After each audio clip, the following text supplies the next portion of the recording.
रडतो, आई रडते, भाऊ रडतात, पण बापाला रडता येत नाही. बापानं काय काय नाही केलं मुलगीसाठी. सावकाराच्या पाया पडला, सावकार माझी मुलगी दिसायला स्वरूपवान आहे, शिकली, पदवीधर झाली, मला असं वाटतं तुम्ही मला सहकार्य जर कधी केलं ना तर माझी मुलगी नोकरीवाल्याच्या घरात पडेल, जमीनदाराच्या घरात पडेल, सुखी घराण्यामध्ये माझी मुलगी पडेल. सावकार मला पैसे द्या. सावकार म्हटला मी द्यायला तयार आहे तुला पैसे, पण त्या पैशाला काही टक्केवारी आहे. पैसे देतो बाबा तुला. सावकाराच्या पाया पडला. सावकाराला म्हटला मला पैसे द्या. सावकार म्हटला टक्केवारी देतो. टक्केवारी जरी दिले तरी चालेल, पण मला पैसे द्या. सावकाराच्या पाया पडला. न्हावी दादाच्या पाया पडला. न्हावी दादा आमच्याकडे ही लग्न आहे, त्या दिवशी हजर राहा. ब्राह्मणाच्या पाया पडला. दुकानदाराच्या पाया पडला. पुन्हा कोणाच्या पायाने पडला? बाप. मुलगीचं लग्न जोड आलं म्हणून पायात चप्पल घेतली नाही चांगली, फाटकं बनेल घातलं, फाटकं बनेल घातलं. मुलगीचं लग्न जोड आलं, बाबा कसं माझ घरी जमा होणार आहे, महागाईचा काळ आहे, पैसा उडवू नये. मुलीच्या लग्नासाठी एक रुपया जमा केला बापाने, एक रुपया जमा केला. आणि मुलगी ज्या वेळेला माहेर सोडून सासरला चालली, बापाला नाही रडता आलं. अख्खा समाज रडला. आणि मुलगी सगळं शांत झाल्यानंतर एकटा बाप घरामध्ये गेला, घराचा कोपरा पकडला आणि हंबरडा फोडू रडायला लागला. अरे माझी लेक, माझ्या लेकीनं मला कुठलाही त्रास दिला नाही, माझी लेक कशी राहिली. दादा मला जास्त लाभवायचं नाही, पण त्याला लेक म्हणतात, हो त्याला मुलगी म्हणतात. भाऊ सुद्धा रडायला लागला होता. भावाला दूर ठेवू नको तू, बहिणीला तर मानू नको तू, आठवण ठेव तू आई बापाची, आठवण ठेव तू आई बापाची. साजनी जन्मीची जोड, साजनी जन्मीची जोड.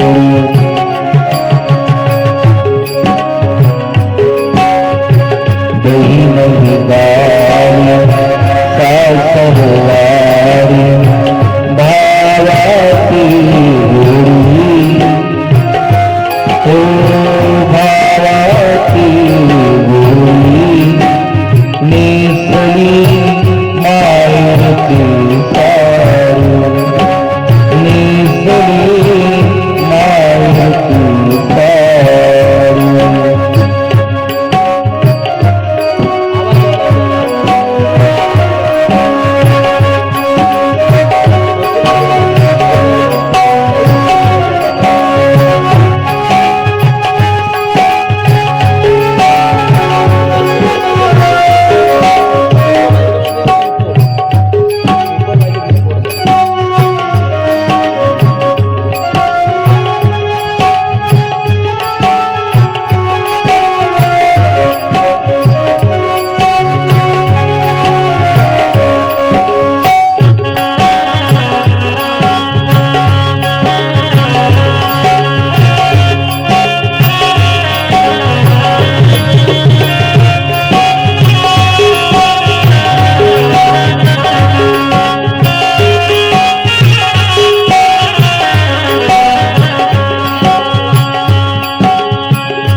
जगाचा बाप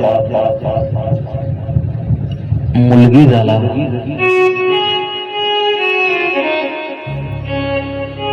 बाबा चंद्रा, तू गेलती बेटा, कुठं गेली होती, आता आली, तुला बाबाची आठवण आता आली, तुझ्यासाठी जेवण नाही केलं ग.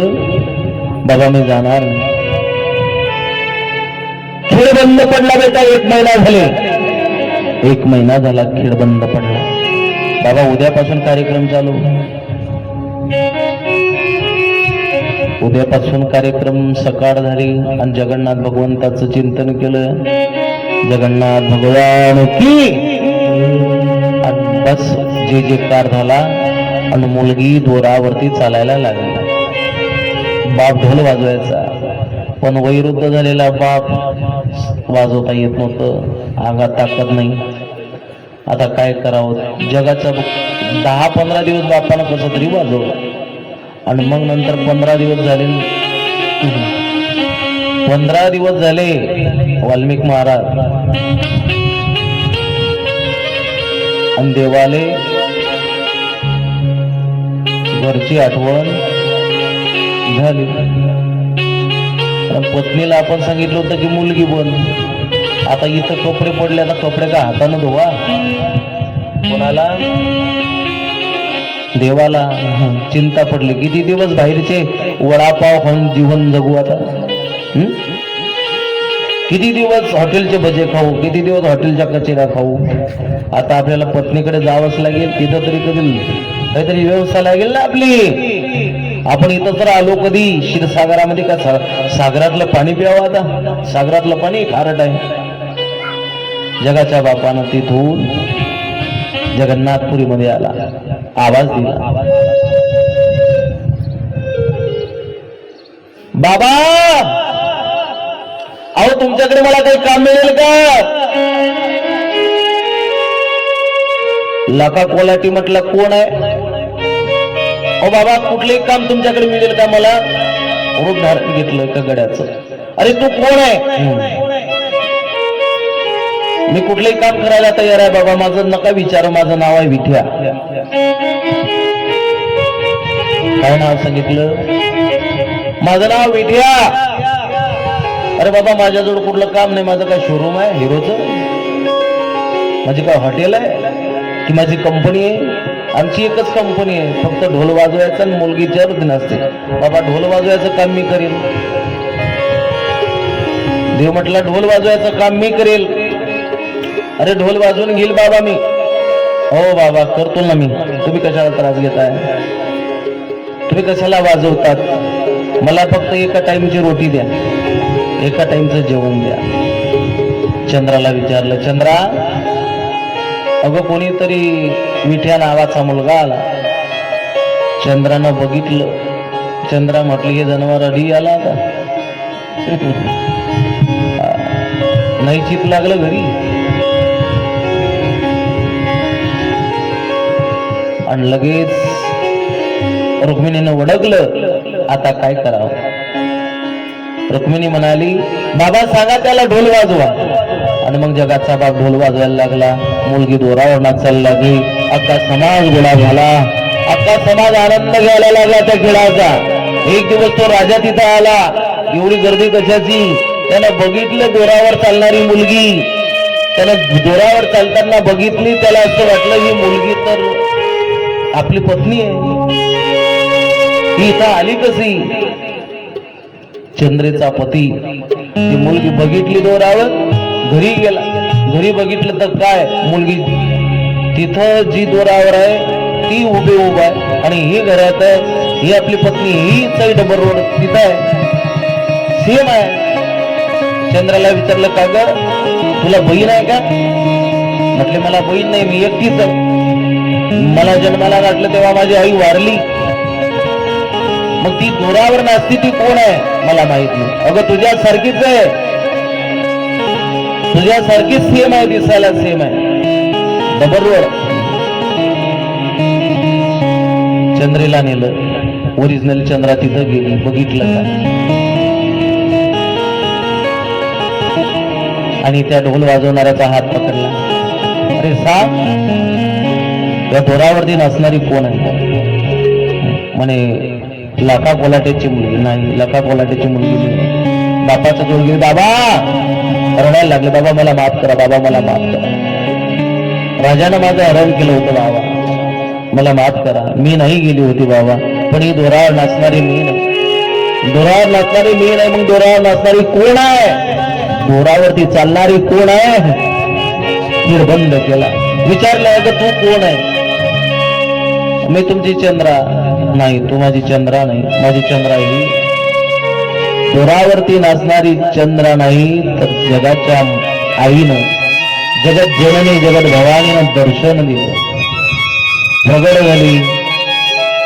मी त्या विठुरायाची पत्नी, हा ढोल वाजवणारा कोणी नाही दुसरा तर हा माझा मालक आहे, हा माझा मालक पंढरीचा राजा आहे, हा मालक आहे माझा पंढरीचा राजा जगन्नाथ भगवान. देवा, अरे तू माझ्यासाठी काय काम नाही केलं रे, काय काम केलं तू माझ्यासाठी? या लखा कोलाट्याचा ढोल वाजवला, या लखा कोलाट्याची तुझी पत्नी मुलगी झाली, हे पाप मी कुठं भोगू देवा, हे पाप कुठं भोगू?